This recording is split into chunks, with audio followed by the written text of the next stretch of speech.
Good afternoon, ladies and gentlemen, and thank you for joining me on today's webinar about the critical steps that RTOs need to take in their transitioning to the new RTO standards. For those of you that I see, there's a lot of the people that usually come to my webinars. Hi guys, nice to see you again. And for those of you that haven't attended my previous webinars, my name is Alex Schroeder. I am the CEO of, where's my slides gone? I'm the CEO of VetPrep Australia. Now, VetPrep Australia is a specialist compliance consultancy, and we specialize in helping RTOs return to compliance, but also rectifications. Guys, there's a lot that I do within the vet sector. I'm a sanction management specialist. I'm a forensic auditor within the vet sector. Oh my gosh, I do so much. I've been on the ASQA stakeholder liaison group since its inception about 4 or 5 years ago.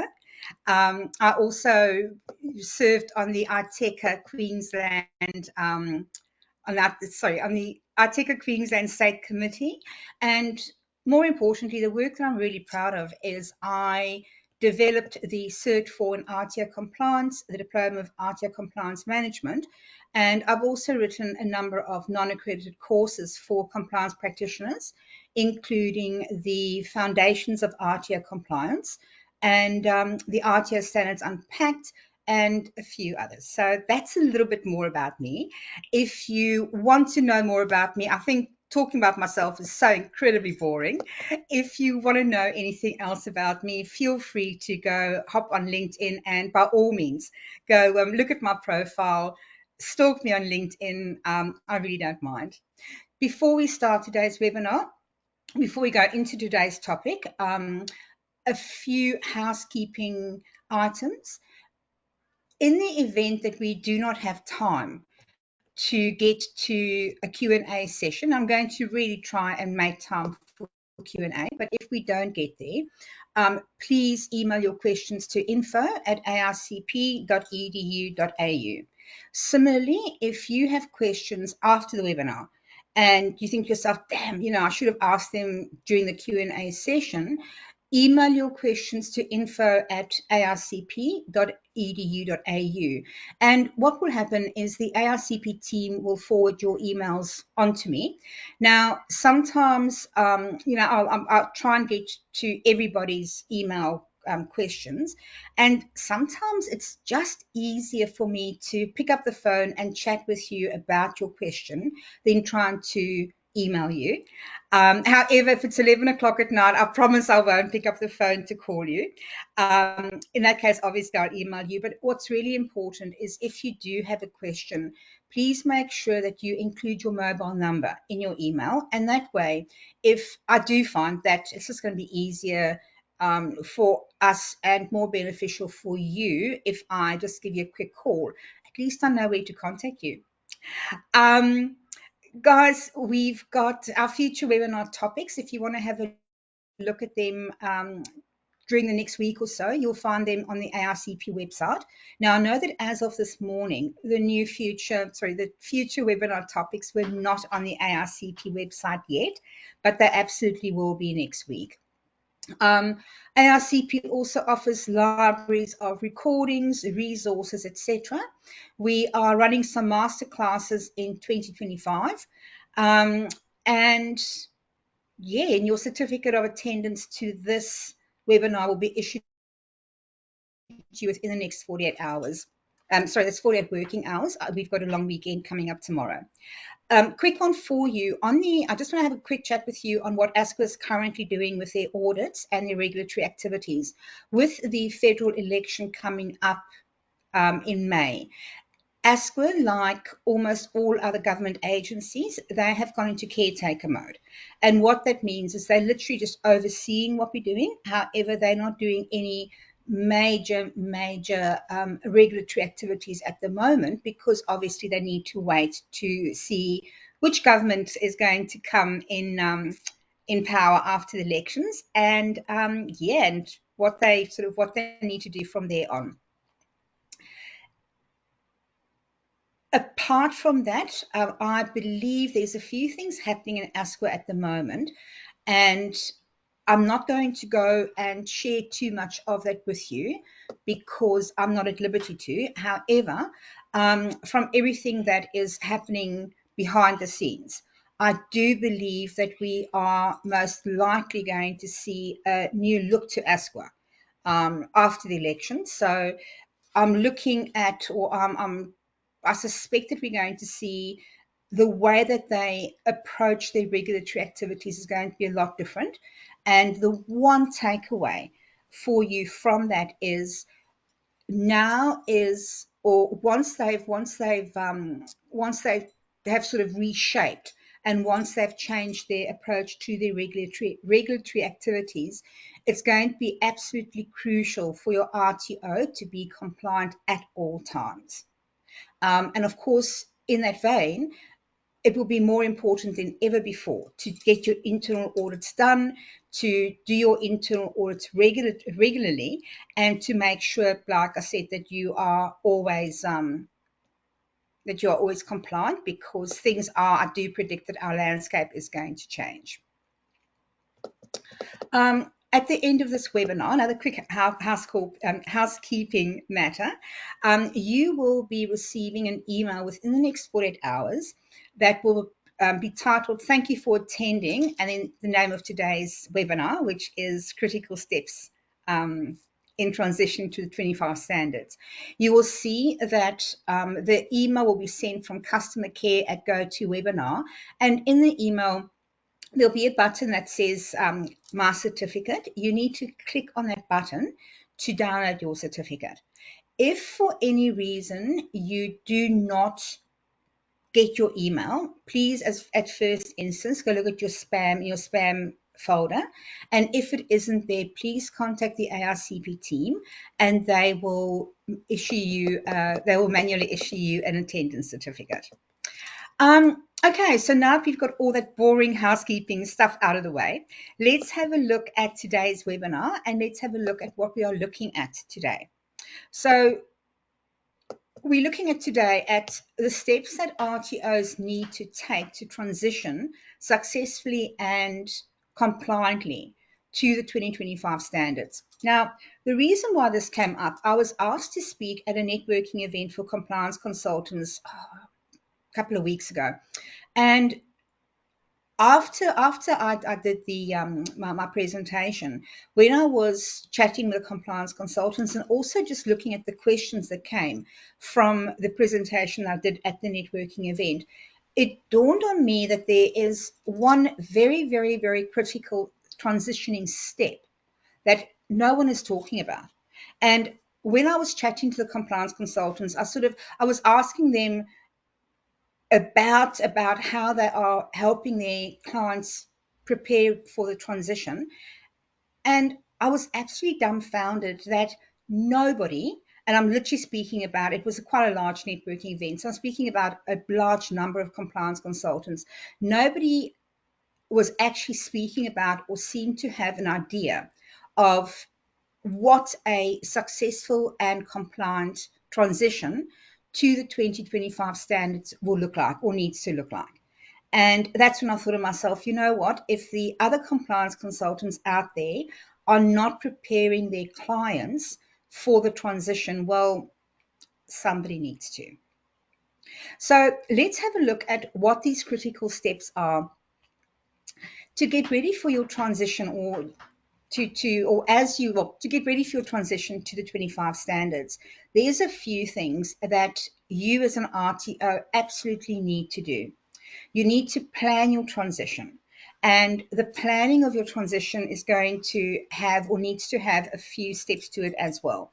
Now, before we go into that, why am I suggesting that you absolutely need to have a planned transition into the 2025 standards? And I'll touch on this a bit later on in the webinar as well. But guys, at the end of the day, what we need to remember is that all RTOs have a regulatory and a legislative obligation to be 100% compliant 100% of the time. Now, what we are going to find is after the 2025 standards have come into effect on the 1st of July, when RTOs are going through an ASQA audit, your ASQA auditor will, in all likelihood, be looking at what your compliance was like before the 2025 standards come in, because they have the right to audit that. And they're also going to be asking RTO operators on how they transitioned to the 2025 standards. And unless we have our ducks in a row where that's concerned, we are going to potentially face a mountain of pain when we are compliant insofar as the 2025 standards, but we actually can't show that we were compliant with the 2015 standards, or that we ensured that we were compliant with the 2015 standards before we actually transitioned. So what does your transition look like? Once again, you need to, as part of your transition, like with any other kind of transition, and let's speak about, for argument's sake, when we have training products that transition into a new version. When we have transitioning of training products, we have transition plans. And we need to have exactly the same for our transition, at least if not exactly the same, very similar for our transition from the 2015 standards through to the 2025 standards. So part of your transition, your 5 critical steps are, you've got to plan for your transition. And it's got to be a very well-crafted plan that you can carry out in the time that we have left, and that you can also monitor where you are insofar as where you are at insofar as transitioning to the 2025 standards. Your second critical step in your transition is your quality checks. You are then looking, and when we speak about quality checks, as I said just now, you need to go and do internal audits on your RTO's operations, your RTO's operations under the 2015 standards, and you need to go and ensure that your RTO was compliant with all of the clauses of the 2015 standards before you transition to the 2025 standards. Once you've done your internal audit, you then need to have a look at any remediation that needs to be done. You also need to make sure that your documentation is 100% up to date. And then you also obviously need to ensure that you have worked with your staff insofar as providing them training in what your RTO is doing under the 25 standards, what the transition process has looked like, and also operationally what your staff need to be ready for under the 25 standards. So if we look at planning your transition plan, as I said earlier on, your transition plan is going to be very, very similar to when we have training products that have been superseded and where we need to train out and where we need to have transition planning. So your transition plan is essentially going to incorporate and include what it is that needs to be done, what actions need to be undertaken as part of the transition plan. Now, this could include and should include the updates of your policies and your procedures. It should include your operational documents. What operational documents do you need to work on? What do you need to update? What do you need to create from scratch?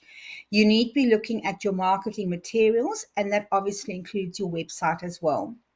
Your transition plan then needs to include who is going to perform what actions in your transition plan,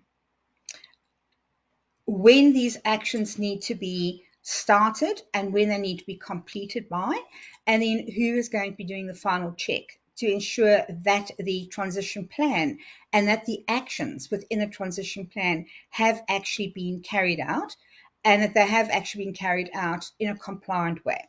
Guys, the reason why this is so important is once we hit the 1st of July, once we hit the 2025 standards, as RTOs, we are going to be so busy getting ready to operate under the 25 standards, and we're going to go through a rather interesting new learning journey.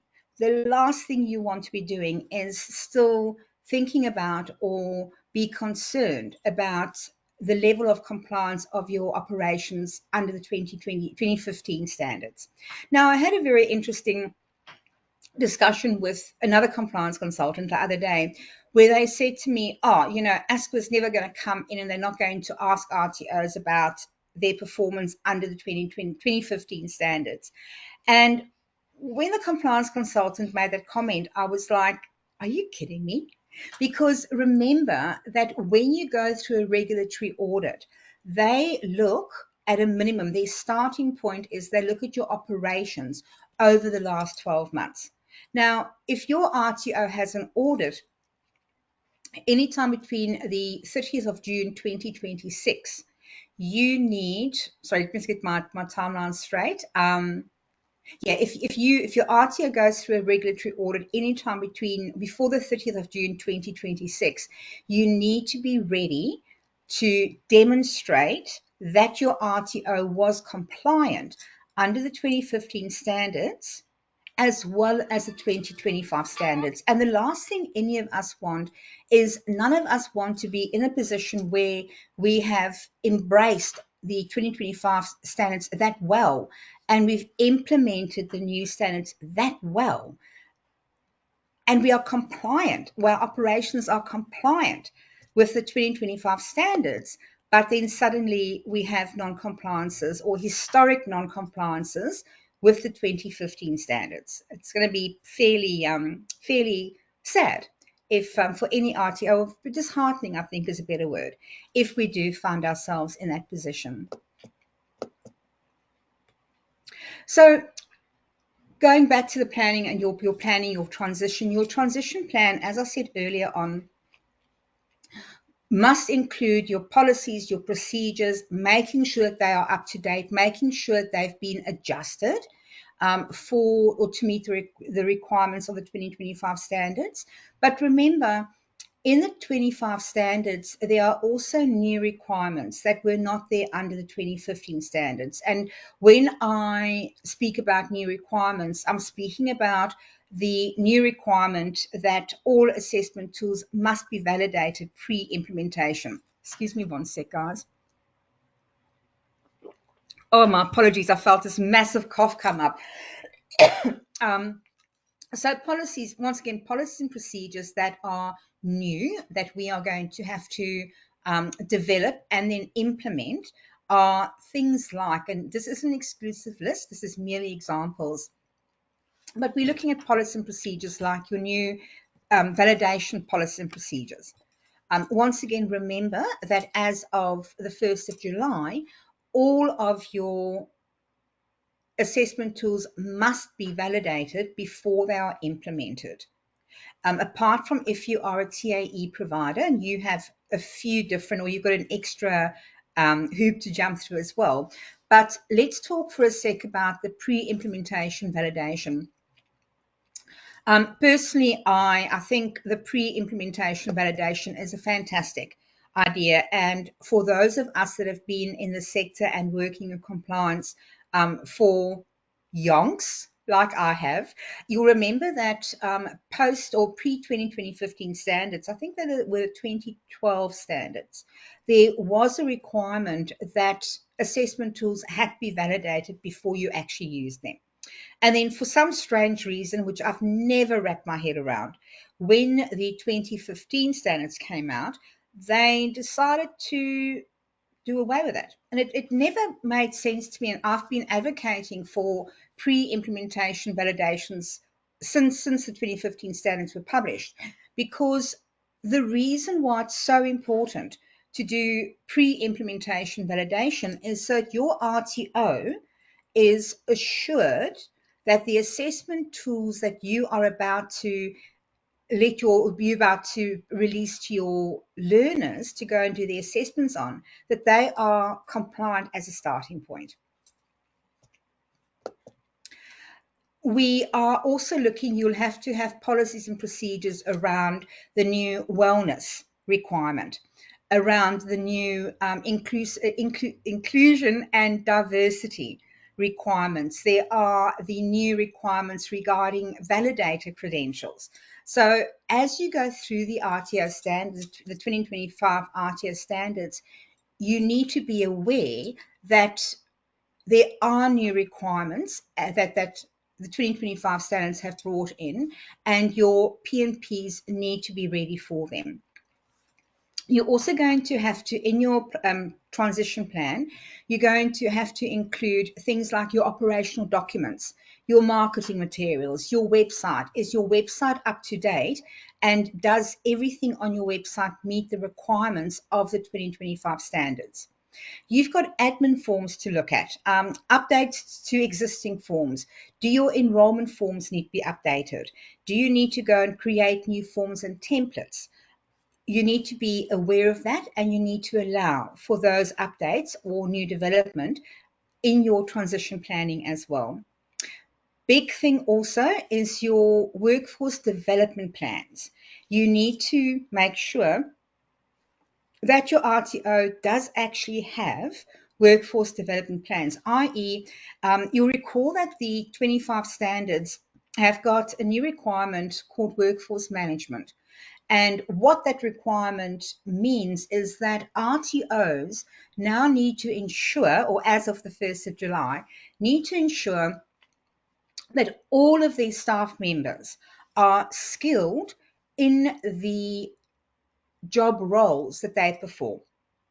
And part of your workforce development management is going to be, are they skilled? Do they have the right level of skills and knowledge, or do we need to go and upskill them? Do they need to go and undertake training? Do we need to go and plan for their professional development? Because obviously the professional development is going to be an ongoing thing as well, but that is going to feature in your workforce management plan as well. So just like trainers and assessors, historically and traditionally, have got professional development plans on what PD they're going to undertake, at what time, what the topic of that PD needs to be, who they're going to undertake it with. You need to have your workforce development plans as well. And of course, the big thing is that as of the 1st of July, all of your staff members need to have job descriptions. Now, I know that most of us sitting there are going, but they all do have job descriptions. There are some RTOs, especially the smaller RTOs, that have small teams and therefore don't really have, or often don't have, job descriptions. But not only that, you also need to make sure that your job descriptions for each team member actually meets what their job role currently involves. So we all know, we go and hire a new team member, they've got their job description, and they start off being responsible for carrying out the actions within their job description. But as their role within the RTO matures and evolves, that there's more job roles, there's more job responsibilities that they start doing. Guys, as of the 1st of July, under the 2025 standards, your job descriptions need to actually accurately reflect what your staff are doing on a day-to-day basis. And as more duties and more, responsibilities and job actions are incorporated in your team members' day-to-day activities, your JDs are also going to be your JDs will also need to be updated. So as part of your transition planning, you need to start looking now whether the job descriptions for your staff actually meet what they are actually doing. And we are looking, when I say staff, we are looking at across board in your RTO. We're looking at admin staff, enrollment staff. We're looking at student support. We're looking at obviously your trainers and assessors. We're looking at, even as a CEO, is your job description as the CEO, is that accurate and is that correct? But not so once again, when we're looking at the job descriptions, we are looking across the board, whether the people are contractors, full-time, part-time, or casual staff. You need to absolutely make sure that your JDs are up to date. And the days where our job descriptions could be warm and fuzzy and could be very high level, those days are over. We need to make sure that our job descriptions are specific to the tasks that the team members perform.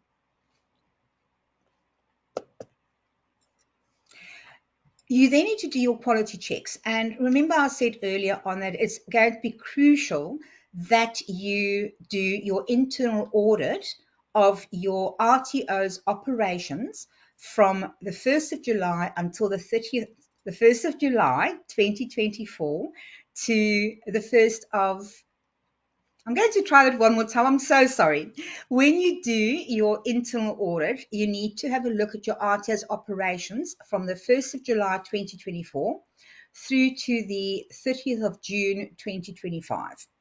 Now, what happens if, or where are you if, let's say you had an internal audit done, let's pick a date, on the 1st of September 2024.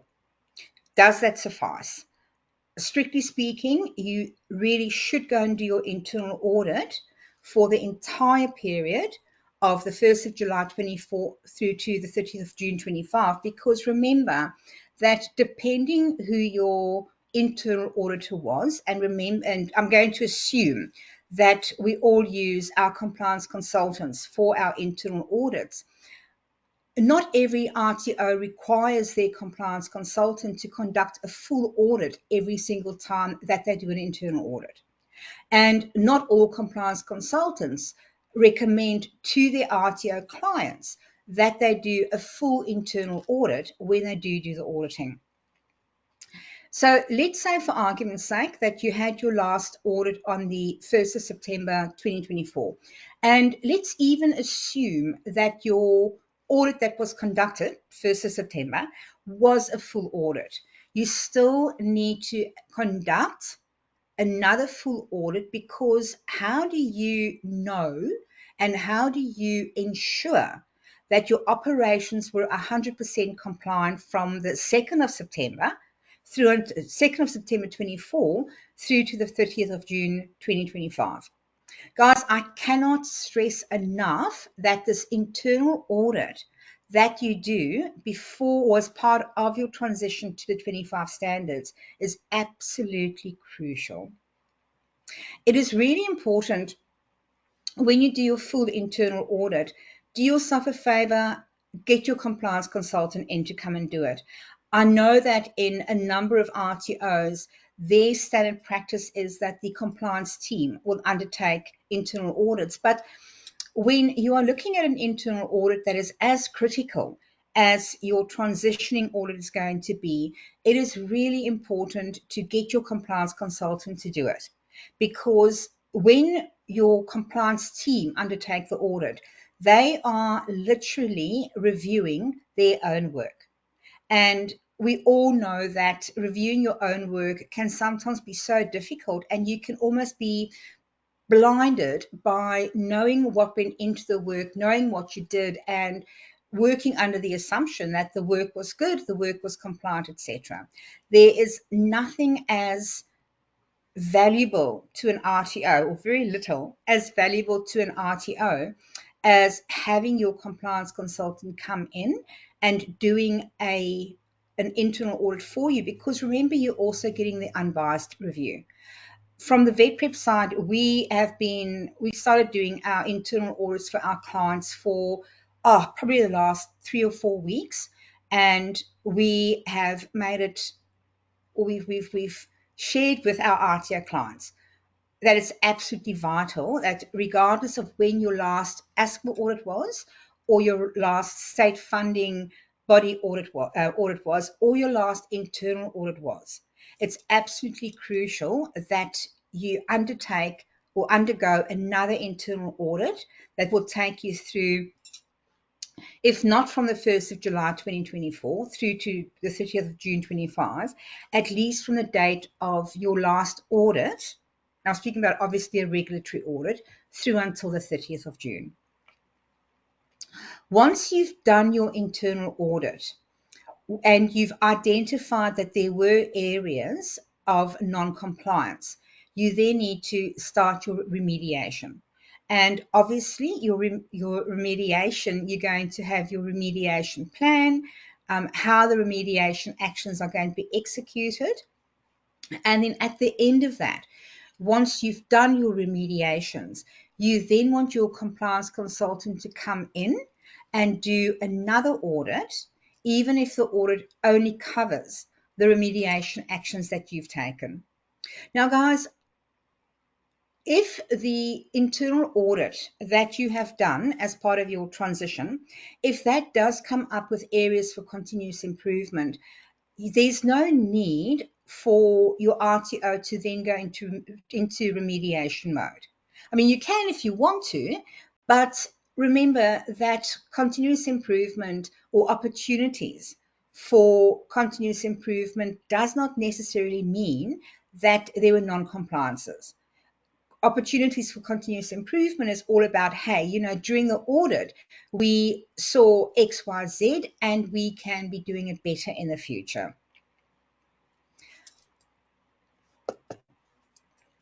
And then very, very, very important, as part of, or the final part of your transitioning should be making sure that you have documented everything that you have done and that you've also provided training to all of your team members in what the transition or what the transitioned process, what your transitioned position is within the RTO, and the new policies and procedures, the new changes, the new operational areas that have been brought in. You've got to go and train your staff, and you've got to go and train every single staff member in the areas that directly affect their job role. Because at the end of the day, it's pretty futile for an RTO to go through a transition, especially something as massive as transitioning to the 2025 standards, without ensuring that every single person within your RTO knows exactly how your RTO is going to be operating as of the 1st of July under the new 2025 standards. Now, I'm not suggesting that every single team member within your RTO knows 100% of everything that's going to be changing within your RTO. Some RTOs will choose to do that, and in the smaller RTOs, it might make sense. However, is there any need for a trainer and assessor to be aware of what your RTO's new enrollment process will look like, unless the trainers and assessors are directly involved in enrollment practices, which is completely different, obviously, from providing training and assessment.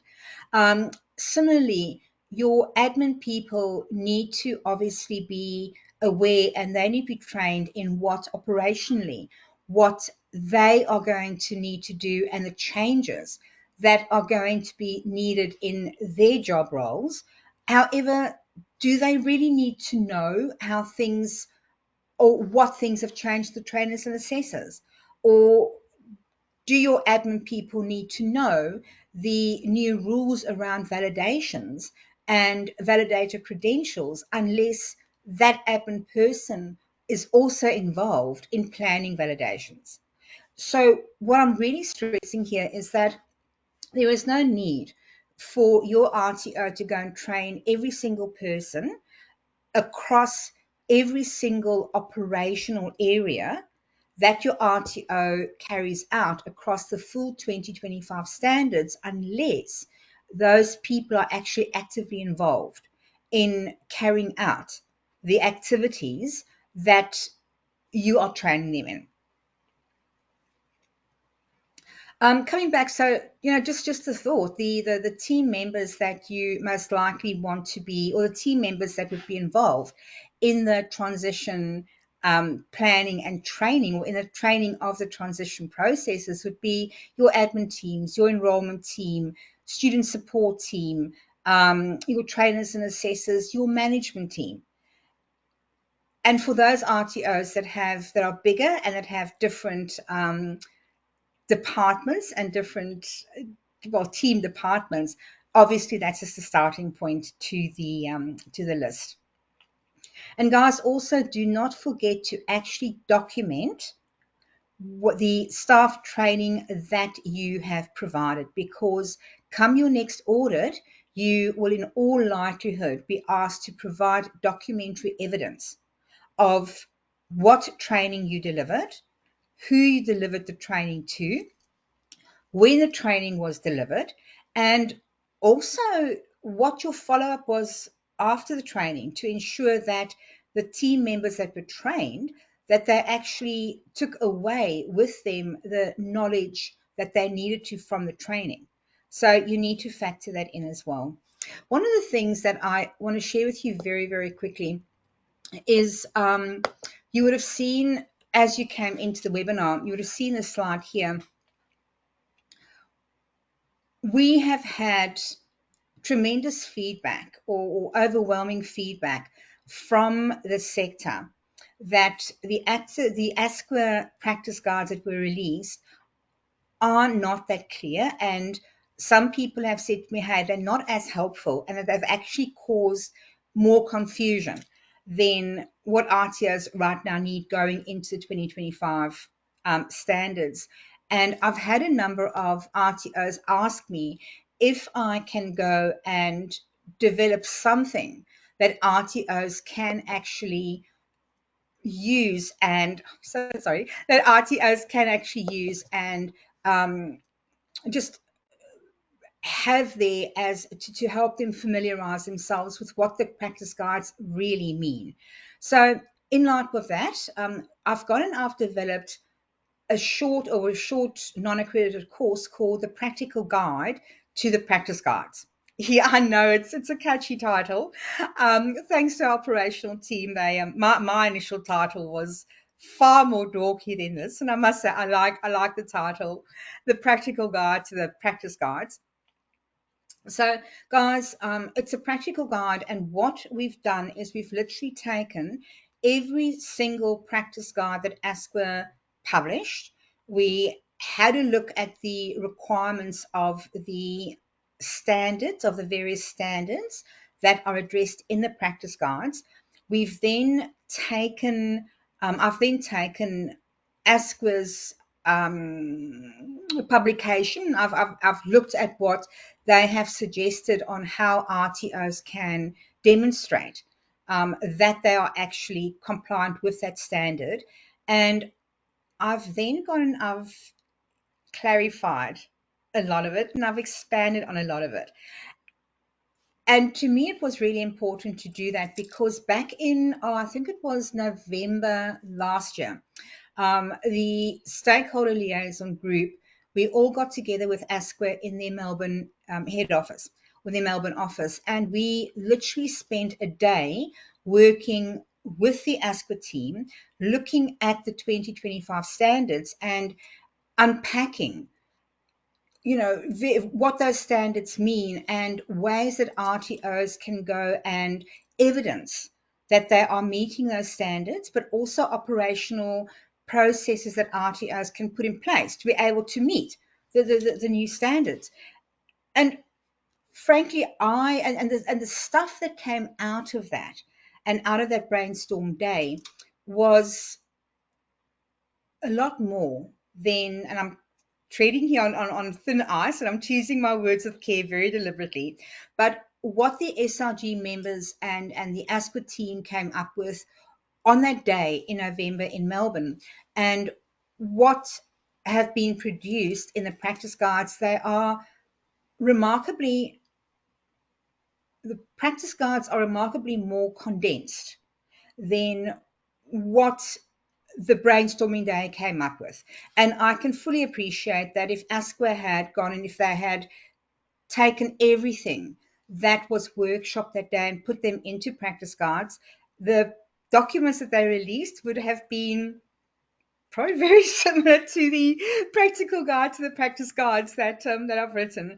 And where I'm coming from is that with what ASQA produced in their practice guides, if they had put everything in there, that was workshopped in November, they would have been rather big documents. So I can understand and appreciate why the practice guides are rather condensed. But once again, there's so many RTO operators that have said to me, Alex, we're finding these practice guides confusing, or we're finding the practice guides are that high level that it actually isn't of much worth to us or of much use to us. And like I said, that's why I went and I wrote the practical guide to practice guides. So if the idea of that interests you, please contact the AICP team at no, actually, just go to the AICP website. I think they've got it up on the website, and the AICP web address is just www.aicp.edu.au. Similarly, for those of you that have been coming to my webinars for ages, I've been telling you guys for quite a while now that we are almost ready to release the 2025 standards, RTO Standards Unpack course. That is being released on Monday. So if you haven't pre-ordered your copy of the 2025 RTO Standards Unpacked, go onto the AICP website and grab your copy. As I said, it's being released on Monday. But as far as I know, I spoke with the AIC team this morning. And as far as I know that you can go on there now, you can already go and purchase your copy. And when it's released on Monday, you'll obviously receive your copy.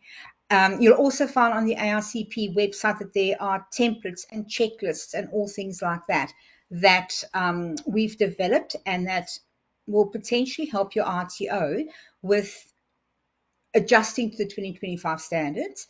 And the templates and checklists and things are things that we are continuously building on.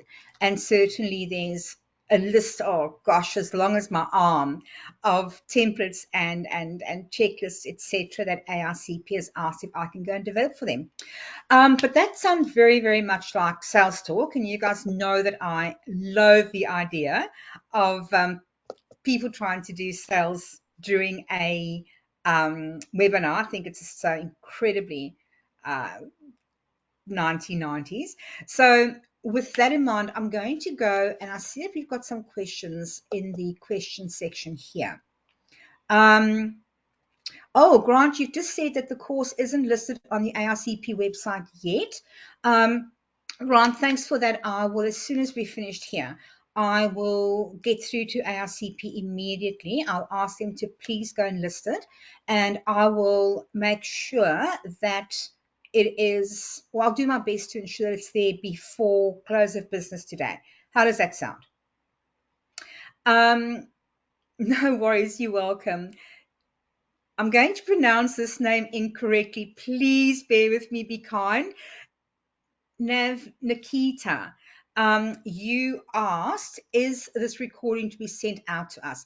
Yes, guys. What AICP does with all of the paid webinars is you will get a copy of the recording as well as my PowerPoint slides. So that will be sent out to, Nav, thank you. So yes, Nav, it will be sent out to you, a copy of my PowerPoint slides, as well as a copy of the recording. Nav, you've asked if I've got a template for a transition plan that I can share. I don't yet, but can I see a very, very quick raise of hands of people that would be interested in a template for a transition plan?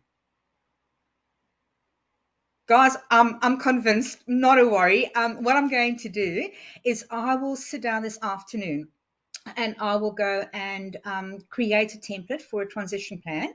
And then also what I'll do is I will ask AICP as soon as I finish that transition plan to reach out to all of you and just let you know that the transition plan template is available. Love that question, Nav, and excellent suggestion that came out of it. Thank you. Jennifer Alloway, Jen, you've asked, would you foresee that all existing units, being delivered also need to be validated again? and if you are validating them in your current schedule. That's actually a really good question, Jen, because yes, when the 2025 standards come in, ASQA is going to need to see that you have validated all of your assessment tools. So absolutely, you need to go and validate your assessment tools. And guys, not only because of the requirement, but also remember that although we validate assessment outcomes, when we validate our assessment outcomes, we are validating the outcomes to ensure that our trainers and assessors are actually doing their jobs properly.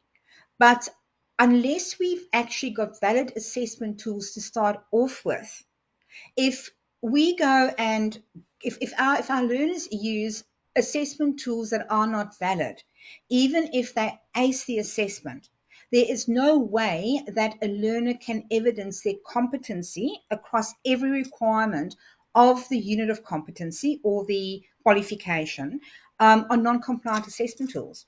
So where an RTO uses non-compliant assessment tools, the problem that you've got there is that you are then going to be issuing AQF documentation or certification documents to an end or to people that haven't fully evidenced that they are compliant or that they are competent with all of the requirements of that training product, which means that you are issuing AQF certification documents to people who shouldn't receive them, which means that you have just created yet another non-compliance for your RTO. And you guys will see that in the practical guide to the practice guides. I hope I got this title right now. We actually go through that, and it's one of the things that I've gone into. I've unpacked and I've actually gone and discussed what we should be doing and how we should be doing it and what we need to do to sure proof our operations, if that makes sense. Um, Irene, you have asked, what will ASQA require during an audit? Irene, I'm going to assume that you are speaking about an audit being conducted, within the time periods that we've been talking about up until the 30th of June 2026. What ASQA auditors are going to potentially be looking at, and when I say potentially, I'm saying potentially because there's a 99% certainty, in my opinion, that they will be looking at whether, or when they give you your audit scope, their audit scope is going to go from how your RTO performed under the 2015 standards, where the audit scope is concerned, and then as well the 2025 standards. So let's say, for argument's sake, that ASQA, they always include your TASs in their audit scope. They are going to be wanting to see that your TASs, for argument's sake, were compliant under the 2015 standards and are also currently compliant under the 2025 standards. Ditto, they are going to be wanting to see, I'm going to go back to validations, they're going to be wanting to see that you had your 5-year validation plan under the 2015 standards and that you followed it. And then you've got your validation plan and you're following that under the 2025 standards, because remember, validation plans has also changed slightly with the 25 standards. One of the things that you definitely want to be looking at and want to ensure that is ready for audit is how your RTO is going to address the new wellness requirement. Now, I wish we had more time. I would have loved to have discussed with you guys how VetPrep is busy helping RTOs address the wellness requirement. We don't have time, but if you get your copy of the practice guide or the practical guide to the practice guides, you'll see it's in there as well. Tommy, you've asked. Aha, okay. Tommy has asked, are there only 4 standards changed? I can see the 2025 NBR instrument, which includes 4 standards. So Yes and no. The short answer is what the practice guides, what they have released is just a few items. However, there are other changes as well to the NBR Act. And what we have done with the RTO Standards Unpacked, the 25 RTO Standards Unpacked, is we've actually looked at the changes, or we've looked at the entire NBR Act. So I guess in short, it's a case of the practice guides focus on a small portion of changes, and they don't actually go into the entire legislation. And that is why when I went and developed the practical guides, the practice guides, all I did is I focused on the practice guides that ASQA released, because they are confusing and not super helpful. And then, as I said, in the RTO Standards Unpacked, we look at the entire legislation, including the standards that are included in the practice guides. Now, Tommy, I think you and I've spoken previously about the RTO Standards Unpacked course, and just to a quick update on that. What the 2025 RTO Standards Unpacked course looks like, there's 3 modules. In module 1, we've looked at every single standard within the RTO, the 25 RTO standards.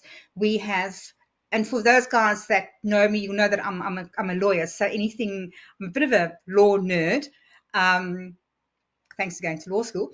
But what I've done is I've taken the NVR Act, the new NVR Act. I've gone and I've looked at every single standard. I've gone and done a legal analysis on what that standard means, how it should be interpreted, and how it should be used. And that's in module 1 of the RTO Standards Unpacked.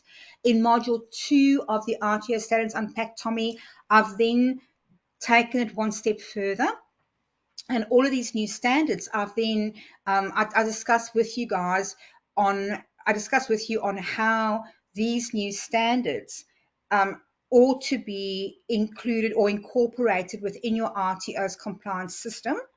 And then in the third module, I've had a look at the areas where RTOs generally battle when it comes to audit time, and where the greatest non-compliances lie when it comes to audit time.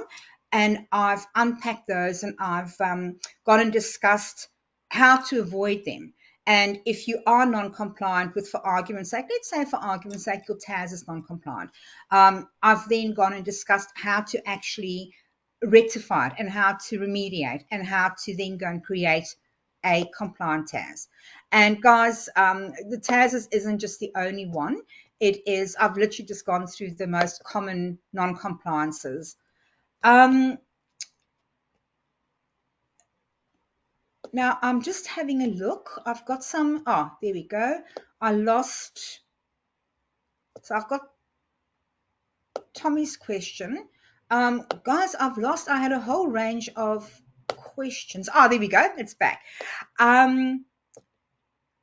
So, Kishore, you've asked, have you already identified the gap on policies and procedures, and how can we access them? Kishore, I'm not sure exactly what you are asking, because there's different ways that I can actually read your question. Won't you please drop me an email via the info@ascp.edu.au email address? Please ensure that you include your mobile number, and I'll give you a call and we can chat about that. Anita, you've asked, we've just completed an ASQA audit and have been granted 7 years. We will implement new standards as per what you've explained, but my question is, should we get a consultant for this? Or, because we've just finalized an ASQA audit with a consultant, will that be okay to conduct this ourselves? Anita, I'd love to say yes. However, remember when ASQA come in and when they do audits, remember that they give you an audit scope, and their audit scope doesn't go through every single clause in the RTO standards. And, even when I've seen ASQA go into RTOs that are we really don't want in the sector. I haven't seen ASQA go in and give an RTO an audit scope that literally goes from clause 1.1 straight through to clause 8 point, I think it was 3, 4, 5, or 6. So my suggestion is, yes, still go through it. Use your consultant. Please, please do, because you don't know at your next ASQA audit. You don't know what their scope, their audit scope will be then. And I think it's lovely that you guys got 7 years. Congratulations. But guys, please remember that just because you've been or you've received a long registration period, it doesn't mean that you are audit proof until you're up for re-reg again. To the contrary. Alison, you've asked, do you know if ASQA are coming out to RTOs to conduct audits while they are, or are they doing desk audits only? Alison, they're doing a combination. So depending on where your RTO is based and depending on what auditors they've got available, it might be a desk audit, it might be a site audit, it might be a combination of the two. There's just no knowing whatsoever. Lindsay, you've asked, 2015 validation required a sampling. How do you pre-validate a course when you do not yet have a sample? So when you speak about the sampling, remember the 2015 validation requirements were to validate the assessment outcomes. And that is where you use the sample of your assessment outcomes, i.e. your marked assessments. And that is where the sample came in. In the new 2025 standards, because your RTO is required to go and validate your assessment tools pre-implementation, you don't work off a sample, you actually need to go and validate all of your assessment tools for all of your units of competency. Diane, we are going through re-reg at the moment, but haven't heard from ASQA. We only have 2 weeks left. Do you know if they are backlogged? And if we don't find out before then, what happens? Diane, can you please drop an email to info@arcp.edu.au with your mobile number, and I'll give you a call, and we'll have a chat about that. I'm just working my way through. I'm actually quite happy. So often in the webinars, we don't have time for Q&As, and I love the fact that we've had this much time for Q&A. Nimi, you've asked, have you also developed a mapping document that maps the old standards to the new standards? Nimi, yes, we have. Short answer, yes, we have. Is that something that you guys would like ARCP to release? Can I have a quick hands up? Who here desperately wants a copy of that mapping document? Okay, convinced. I'll ask ARCP to make it available. Let me just quickly make a note before I forget. So we're looking at a transition plan template. And we are also looking at a old to new standards map. Too easy. Let's have a look to see where I am with down the list.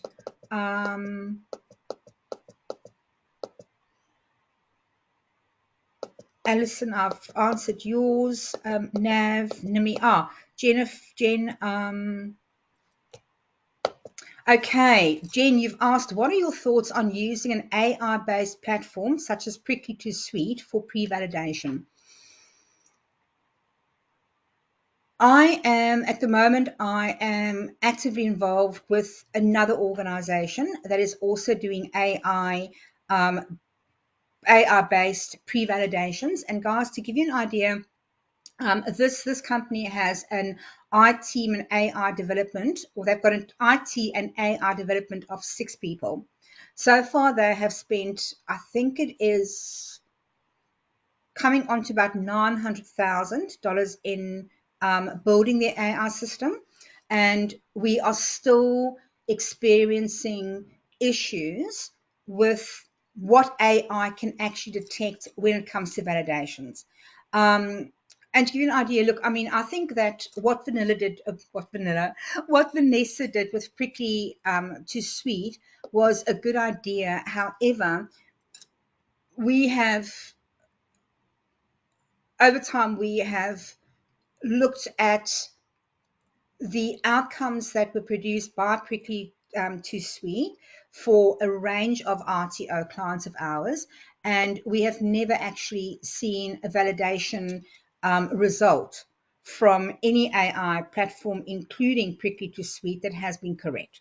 So I guess my answer in short is, by all means, think about using that as a starting point, but please do not rely upon it as part of ensuring that your assessment tools are valid, because I do not have. And Vanessa, I'm sorry for saying that. I love Vanessa. I think she's a great person. I do not have confidence in the accuracy as well as in the comprehensiveness of the outcomes that Prickly to Sweet or other AI platforms have produced. And I know there's another consultancy. They've also released the AI platform. I've played around with that, and guys, in short, I have not seen any AI platform that actually produces reliable validation outcomes. All right, I've got a few other questions going up the list. I'm just going up my list. Bear with me. I usually have somebody here that helps me with this, but I'm on my lonesome today, so just bear with me. Javinda,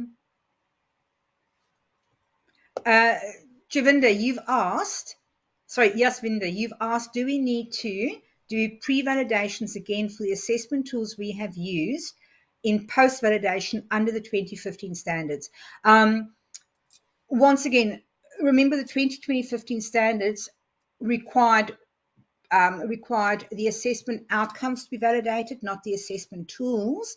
And I don't really know if saying to ASQA, hey, you know what, here are our post-validation assessments under the 2015 standards, this is good enough. I can't give you an answer whether or not that is good enough, or whether they are going to accept it under the 25 standards. What I will tell you is that we are suggesting to all of our RTO clients that they do validations from scratch and on every single one of their tools, because at the end of the day, yes, it is going to cost RTOs a bit of money, and yes, it is time consuming. However, it is far cheaper and far less time consuming than being found non-compliant and trying to work through that.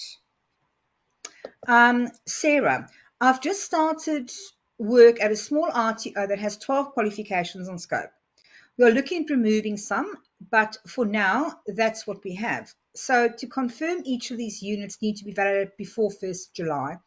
We buy the assessments from an external provider. Does this make a difference? Sarah, yes, but you're not going to like my answer. First of all,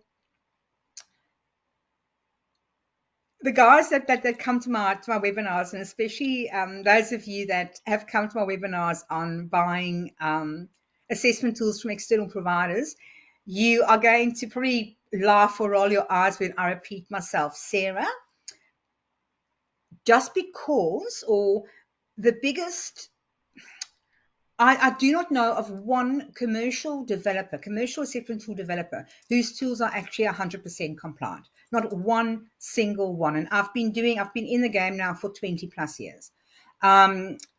Some of them are better than others. However, not one single one provider have I ever seen their tools being compliant. And ASQA love it when they get to commercially developed assessment tools, especially those that have not been contextualized, because they know those tools are going to be non-compliant. Now, I know that all of the commercial providers, They've got these big song and dances of our tools are compliant. They've gone through 9 million odd ASQA audits. And you know what? If our tools are not compliant, we will fix them for you, no charge. However, despite their assurance of compliant tools, there'll always be a small little byline that says it is up to the RTO to still ensure that the tools that they use are actually compliant. And that is how these guys get away with selling non-compliant assessment tools and not being sued for RTOs getting sanctioned for not getting sanctioned for using the non-compliant assessment tools. So the question is that if your RTO is relying on the fact that you had a commercial, you bought your tools in commercially, and it came with this fantastic sounding warranty of it is compliant, etc., you need to go and validate your assessment tools very, very quickly. And another thing with that, Sarah, is when the commercial developers, when they say, if the tools are non-compliant, we will fix them for you free of charge, what they mean and what their practices are is that you've actually got to give them an ASQA audit report that says that your tools failed audit until they will go and fix those. So what these guys are saying is, hey, our tools are compliant, and if they're not, we'll fix them. However, you first need to, or our tools first need to fail an ASQA audit before we'll go and fix them. And who needs that? Irene, you've asked, do we have a validation form template that I can recommend? Have a look on the ASCP website. They've got validation templates there. And if they don't, I will just go and make a note for myself to see if they've loaded them up.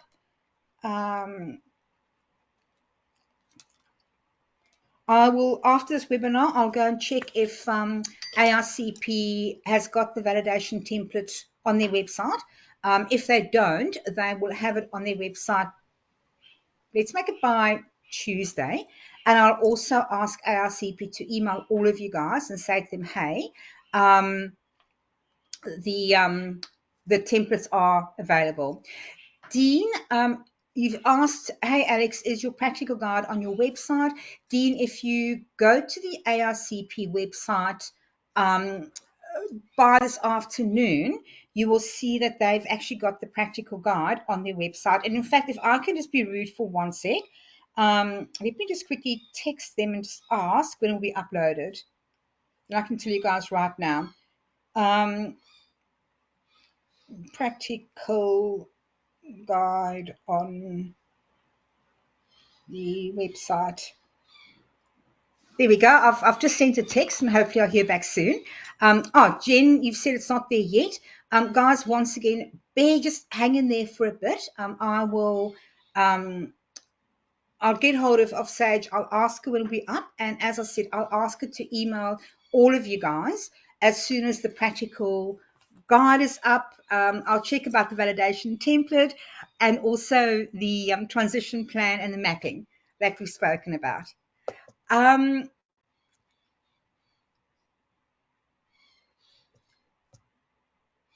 Let me just go and Jen, you've said, Alex, you are so right. We find the commercial resources more often have spelling mistakes and incorrect grammar, as well as some incorrect information.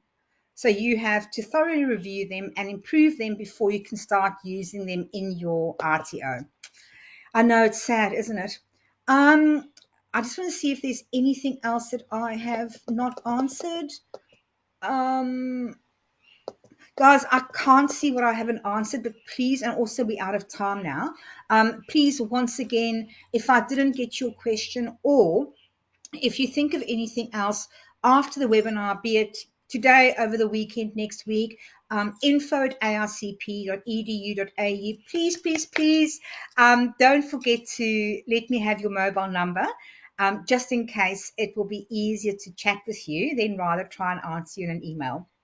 Thank you so much for spending the last hour and 10 minutes with me. I know that we are all really busy, and I know it's the last thing we want to do on the day before a long weekend. So Guys, thank you. I really appreciate you spending the time with me. Have a brilliant long weekend, and I'll see you guys on the next webinar. Bye.